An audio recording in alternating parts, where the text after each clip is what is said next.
जहाँ तक जम्मू कश्मीर के लोगों की बात है, इनको हमेशा सब्ज़ बाग दिखाए गए हैं, इनको हमेशा ऐसे ऐसे खोखले वादे किए हैं कि अब जो लोग, अगर कोई भी पार्टी हो बाहर निकलती है और लोगों को कोई वादा करती है, लोग हंसते हैं आज जी। क्योंकि कहते हैं कि अगर जंगल में कभी वो कहते हैं कि शेर आया, वो झूठ होता है। अब जब आता है शेर तो उस टाइम पे लोग कहते हैं कि जी ये वही पुरानी दास्तान है कि शेर नहीं आएगा, लेकिन शेर आया होता है। इसीलिए बहुत मुश्किलात है अपनी पार्टी के लिए भी लोगों के बीच में अपने सच को बताना, क्योंकि उनने आज तक झूठ ही सुना है। लेकिन हमें लोगों का जो रिस्पांस मिल रहा है, अल्हम्दुलिल्लाह, मैं अल्लाह जी खालिद साहब, सच के बारे में आपने बात की, क्या है सच जो आप लोगों को बताना चाहते हैं? मैं आपको रिसेंटली बात करूंगा, जम्मू कश्मीर नेशनल कॉन्फ्रेंस की बात करूंगा कि उन्होंने डिलिमिटेशन प्रोसेस में बाइकआउट करा। अब वो उस प्रोसेस में वो हिस्सा ले रहे हैं। क्या उन्होंने आर्टिकल 370 को वापस लाया? क्या उन्होंने स्टेटहुड को वापस लाया? क्या जो हमसे छीना गया है उन्हें वो वापस लाया? उनको क्या मिला जो उन्हें हिस्सा ले लिया? चलो हम उस चीज़ को भी वेलकम करते हैं। हम हर कोई पार्टिसिपेट करना चाहिए हर किसी पॉलिटिकल प्रोसेस में। लेकिन मुझे एक चीज़ बताइए, लोगों की एक्सपेक्टेशंस पे क्या कर रहे हैं आप? जो लोगों को एक्सपेक्टेशन है, जो एक आम इंसान आपको वोट दे रहा है, वो किस लिए दे रहा है आपको? वो चीज़ तो आपको उनको जिस बुनियाद पे, जिस एक्सपेक्टेशन पे आपको लोग वोट दे रहे हैं, हमें तो कम से कम वो चीज़ें तो करनी है ना। हम उनको हमेशा आज तक रिवायती सियासतदानों ने यहाँ पे 370 पे वोट लिया, यहाँ पे जी एटोनॉमी पे वोट लिया, सेल्फ रूल पे वोट लिया, यहाँ पे नौजवानों के बारे में किसी ने बात नहीं करी। मुझे उस भाई को बता दीजिए जिनने ग्रेजुएशन की है, एमफिल किया हुआ है, एमए किया हुआ है, और आप उसको रोजगार नहीं दे पा रहे हैं, आप उसके लिए यहाँ पे इंडस्ट्रीज को नहीं ले पाए। आज को आप देखिए, ये बड़ी अलमिया की बात है, उसमें सोचने की बात है। जो भी हमारे यहाँ पे यूथ एक फ्यूचर होता है, और यहाँ पे पढ़ाई लिखाई के करने के बाद हमारे नौजवान मजबूर हो जाता है वो अब्रॉड जाने के लिए, अपनी नौकरी के लिए। ये चीज़ें हमें समझ नहीं आ रही है अभी, लेकिन ये हमें तब खालिद साहब, आपने सच के हवाले से बात की कि लोगों को सच नहीं बताया जा रहा है। मैं जानना चाहता हूँ कि सच क्या है? देखिए, मैं जहाँ तक सच की बात करूँगा, सच यही है कि आप मुझे बता दीजिए 2014 के इलेक्शन है, मैंने जो पॉलिटिक्स स्टार्ट करी थी वो मैंने 2008 में एक्टिव पार्ट लिया था पॉलिटिक्स में। उस टाइम पे भी मैं एक छोटा ही था। मैं उस टाइम पे भी हमें कहा गया था कि जी आप वोट डालिए, आपको बेरोज़गारी यहाँ पे दूर हो जाएगी। आप मुझे बताइए उस टाइम की गवर्नमेंट ने भी कितनी बेरोज़गारी दूर करी। उसके बाद देखिए आप, महबूबा मुफ्ती और बीजेपी की सरकार आई, उसमें भी कितनी बेरोज़गारी दूर करी इन्होंने। ठीक है, सच की बात यही है कि हम जो लोगों से वादा करेंगे वही वादा करेंगे हम, जो हमसे हो पाएगा। और हम जब इंशाल्लाह लोगों का एतमाद हम पे है, लोगों को एक्सपेक्टेशन अपनी पार्टी पे बहुत ज़्यादा है, पूरी कोशिश करेंगे हम, 100% कोशिश करेंगे हम उन एक्सपेक्टेशंस पे पूरा खरा उतरे, और हम लोगों की बका के लिए काम करें, अपने नौजवानों के लिए काम करें, यहाँ की डेवलपमेंट के लिए काम करेंगे। यहाँ का टूरिस्ट जो यहाँ पे आता है वो यहाँ की डेवलपमेंट नहीं, वो यहाँ की खूबसूरती के साथ साथ वो चीज़ें भी एक्सपेक्ट कर रहा है कि यहाँ पे डेवलपमेंट हो, यहाँ पे मॉल्स हो, यहाँ पे शॉपिंग करे, यहाँ पे बाकी चीज़ें हो, रेस्टोरेंट्स अच्छे हो। लेकिन हम लोगों को इन्होंने हमेशा 370 के साथ, एटोनॉमी के साथ, वो चीज़ें मैं कहता हूँ आर्टिकल 370 का यहाँ से एब्रोगेट होना वो एक अलमिया था, वो हमारे लिए एक ब्लैक डे है। लेकिन वो ठीक है जी, लेकिन साथ में जब आपको लोगों ने मैंडेट दिया है वो तो डेवलपमेंट के नाम पे आपने लिया था। उस चीज़ के लिए क्या करा आपने? आप आज देख लीजिए, आप गुलमर्ग रोड जाइए, जब आप गुलमर्ग जाएंगे, जब एक टूरिस्ट 1 लाख 2 लाख या 5 लाख रुपए खर्चा करके आता है कश्मीर में, वो यहाँ की खूबसूरती के साथ साथ उसको यहाँ की सड़कें भी चाहिए ना, उसको स्मूथली गाड़ी भी चलनी चाहिए ना। तो ये चीज़ें, ये फिर वही मैसेज लेके वो वहाँ पर जाते हैं जी, वहाँ पे सड़कें नहीं है, वहाँ पे मॉल्स नहीं है, वहाँ पे शॉप्स नहीं है, वहाँ पे बेसिक फैसिलिटीज़ नहीं है। ठीक है, तो ये चीज़ें हमें फोकस करने की ज़रूरत है। टूरिज्म यहाँ पे हमारा जम्मू कश्मीर की बैकबोन है।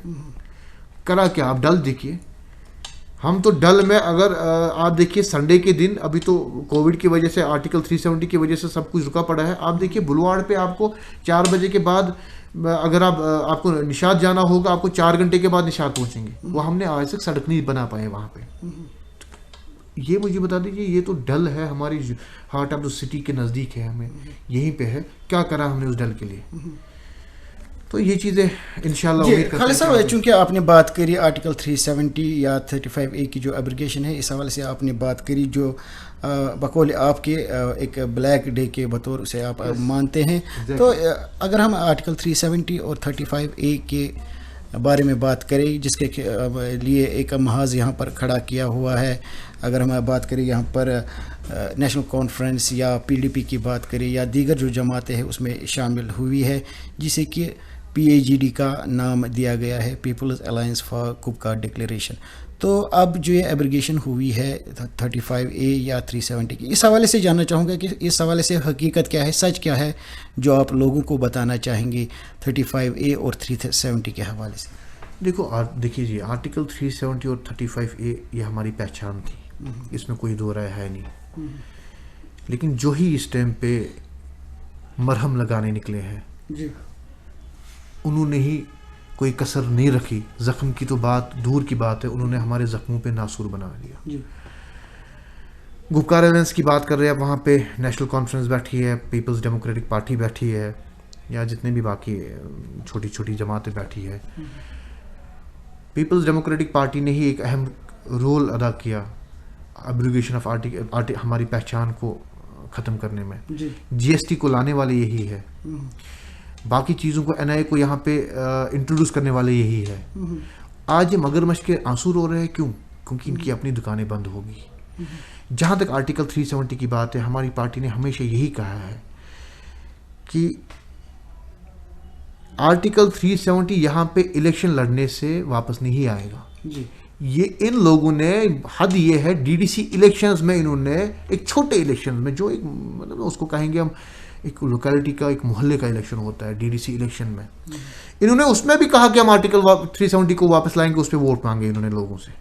लेकिन हम झूठ की सियासत कभी करेंगे नहीं। खालिद साहब, वही तो मैं आपसे जानना चाहता हूं कि जो आप सच की बात कर रहे थे, अभी सच नहीं बताया जाए, इसी हवाले से मैं जानना चाहूँगा कि सच क्या है। एक तरफ आप कहते हैं कि उसको इस्तेसाल किया जा रहा है, आर्टिकल 370 और 35A के नाम पर वोट अब मांगे जा रहे हैं, जिस तरह के पहले भी इस तरह के नारे दिए जाते थे, मसलन सदरी रियासत को वापस लाया जाएगा। अक्सर रैलीज़ में नेशनल कॉन्फ्रेंस की तरफ से ये नारे दिए जाते थे। तो सच के हवाले से आपने बात की, लेकिन आप वाज़िया तौर पर इसका जवाब नहीं दे रहे हैं कि सच आखिर है क्या। देखिए, मैंने वाज़िया तौर पे यही जवाब दे दिया आपको कि सच यही है कि आर्टिकल 370 हमारी पहचान थी और इसको हमसे पार्लियामेंट में छीना। इस टाइम पे जो केस है वो सुप्रीम कोर्ट के पास है।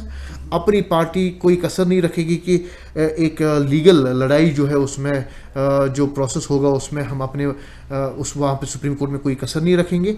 लेकिन अपनी पार्टी का मंशूर ये है, अपनी पार्टी इस चीज़ पे बिलीव करती है कि हम लोगों को झूठ नहीं बताएंगे। अब पार्लियामेंट की 3 सीटें यहाँ पे होंगी कल, north Kashmir, south central Kashmir और साउथ कश्मीर, ठीक है। हमने 3 पार्लियामेंट मेंबर्स को यहाँ से भेजा, तो उन्होंने यही कहा उस टाइम पे कि हम वहाँ पे जाके वहाँ पे आर्टिकल 370 को बचाएंगे। क्या उनके हद की बात थी? क्या उनके हाथों में था कुछ? वो तो प्रेजेंट भी नहीं रहे उस टाइम पे यहाँ पे। जिस टाइम पे उन्होंने गुपकार में मीटिंग बुलाई एब्रिगेशन आर्टिकल 370 से पहले एक दिन, क्या उनको दिल्ली नहीं जाना चाहिए था? क्या जंतर मंतर पे नहीं बैठ सकते थे वहाँ पे? जब वो एक मामूली से मामूली ट्रांसफार्मर खराब होने के टाइम पे सड़कों पे आते थे, कहाँ गए वो लीडर उस टाइम पे? क्यों नहीं निकले वो बाहर? क्या ये हमारे लिए, जम्मू कश्मीर के लोगों के लिए कोई मुसीबत से कम नहीं थी? क्या ये किसी सैलाब से कम नहीं था हमारे पास ये आर्टिकल 370 का खत्म होना? किया क्या इन लोगों ने आज तक हमारे लिए, जो आज ये निकले हैं बाहर गुपकार गैंग की शक्ल में? सॉरी टू से दिस, बट मैं ये बता रहा हूं आपको कि जम्मू कश्मीर अपनी पार्टी लोगों को हमेशा सच बताएगी। हमने लोगों को ये कहा है कि मुसीबतों का सामना जो इस टाइम पे हमारे लोग कर रहे हैं, फाका कशी पे मजबूर हो रहे हैं, इस टाइम पे लोगों को खाने के लाले पड़ गए और ये लोग बड़ी बड़ी बातें करते हैं, सियासत करते हैं। कल तक ये कह रहे थे कि डिलिमिटेशन में सब हम नहीं पार्टिसिपेट करेंगे और आज ये मीटिंग्स बुला रहे हैं। ये ड्रामाबाजी अब लोगों के सामने चलेगी नहीं। लोगों ने इस बार समझा है कि इन सियासतदानों को हमें जवाब करना है और हमें ऐसी पार्टी को सामने लाना है, ऐसे तर्जुमान को सामने लाएंगे कि जो हमें वो चीज़ें बताए जो हमारे बेसिक नीड है। खालिद साहब, इस हवाले से आखिरी सवाल मैं आपसे करूंगा। जो सच के हवाले से आप बात कर रहे हैं, ऐसा लग रहा है कि आप सच के जो हवाले जो बात कर रहे हैं और ख़ुद भी सच बोल नहीं पा रहे हैं। क्या आपकी बात हुई है मरकज़ी सरकार से, जो अक्सर बेशतर अल्ताफ़ साहब का जो दौरा होता है दिल्ली के लिए चले जाते हैं और प्राइम मिनिस्टर साहब से भी मिलते हैं? क्या आप मानते हैं कि जो सच आप कहना चाहते हैं वो सच ये है कि आर्टिकल 370 और 35A अब वापस नहीं आ सकता है, लोगों को उसे भूल जाना चाहिए? देखिए ये सच नहीं है, मैं आपको पहले ही बता रहा हूँ, आप मेरे सच को समझ नहीं रहे हैं। मैं आपको क्लियरली, मैं कोई दो टूक, मैं दबे अल्फाज में नहीं कह रहा हूँ सच क्या है। सच यही है कि हमें आर्टिकल 370 अगर वापस मिलेगा वो हमें सुप्रीम कोर्ट से मिलेगा जी। और उसके लिए हम लड़ रहे हैं। हमें उन लोगों से एक्सपेक्टेशन नहीं करनी चाहिए कि जिन लोगों ने हमसे वो हटाया, पार्लियामेंट के मेंबर्स से मेजॉरिटी में वो पास हो गया कि हमारे से आर्टिकल 370 और 35 से ले लिया गया हमें। हम उन लोगों पे क्या एक्सपेक्ट करेंगे जिन्होंने हमसे कुछ छीना है?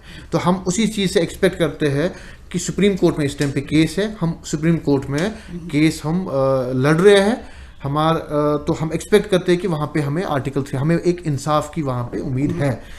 तो यही चीज़ मैं कह रहा हूँ आपको कि आप कह रहे हैं कि आर्टिकल 370 की बात कर रहे हैं आप या बाकी चीज़ों की बात कर रहे हैं हम, ये हमें इलेक्शन मैनिफेस्टो में बड़े बड़े चीज़ों से नहीं। मैं आपको एक बात बताऊंगा कि यहाँ पे लोगों को हमेशा कहा गया था कि जज्बाती नारे माजून इज़्ज़त 63 बेनून इज़्ज़त 63 मुगलसुन इज़्ज़त 63, वो रखा कहाँ पे? क्या हमारी माँ बहन की इज्जत, हमारी इज्जत, जम्मू कश्मीर की इज्जत इतनी सस्ती थी कि अमित शाह को पार्लियामेंट को 5 मिनट से ज्यादा नहीं लगे उसको हटाने में? खोखला करके रखा था यहाँ के सियासतदानों ने उसमें। अब जो उन सियासतदानों को यहाँ पे लोगों ने दरवाजा दिखाया है, एक पार्टी तो आप देख रहे हो उसकी हालत क्या है, जिन्होंने एक अच्छा मतलब किरदार अदा किया था इन चीज़ों को हटाने में।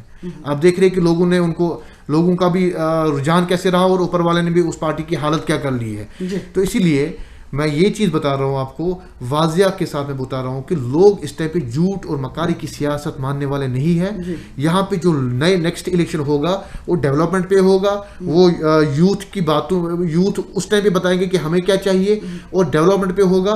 बाकी कोई जज्बाती और सियासी जो होगा, जो यहाँ पे वो क्या कहते हैं उनको, मतलब ना वो खोखले दावे कर रहे थे, वो चीज़ें अब चलने वाली नहीं है। गोया के कहने का मतलब जो है आपका वो ये है कि आर्टिकल 370 या 35A वो सुप्रीम कोर्ट में केस पेंडिंग है, उसका इंतज़ार किया जाना चाहिए जब तक उसका कोई हतमी फैसला सामने नहीं आता है। और इस चीज़ को लेकर यहाँ की जो लोकल सियासी पार्टियाँ हैं उनको इस चीज़ का इस तरह से इस्तेमाल नहीं करना चाहिए कि लोगों की हमदर्दी हासिल करे या वोटिंग के लिए इसका इस्तेमाल करे। बात मकसद आपका मेरी यही है सच्ची